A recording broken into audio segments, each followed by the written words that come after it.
place? For me, it was a political decision. I think that this tour provided me with the opportunity to go and do something that I thought was my duty. I mean, I am a political refugee from Chile, and during the dark times that we felt that we were on our own, the international community made us feel that we weren't alone and that we were being ignored. So I wanted to provide that type of message to the Palestinians. Martin?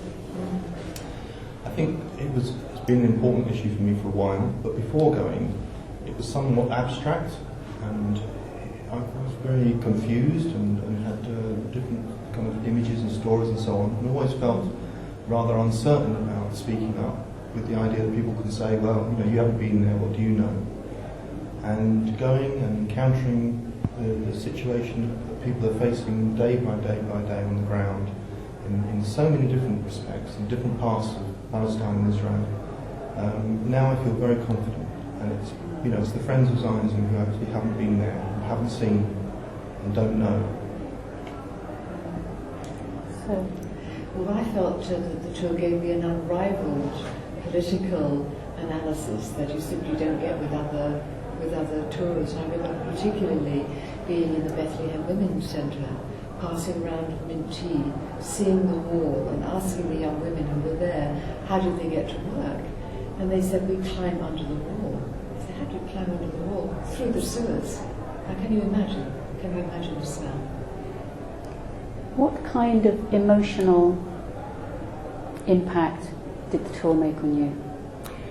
I personally, I felt, I had to go back to Britain and I had to do something. This is not just something to come and see and feel sorry about.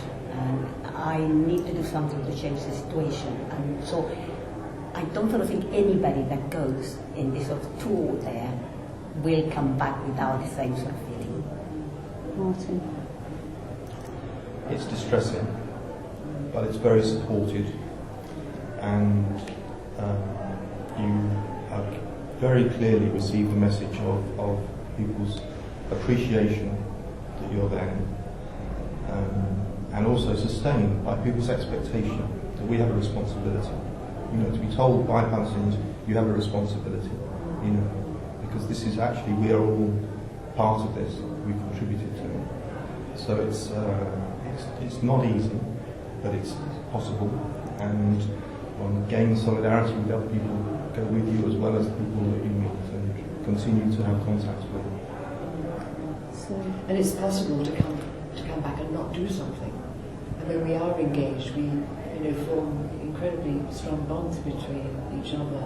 We are changed by the whole experience and want to help and stand in solidarity with the Palestinian people who say go out and tell people what we've experienced, and also the opportunity to do that with people on both sides of the issue. And I think that in-depth analysis is really what gives us that strength and an authentic voice.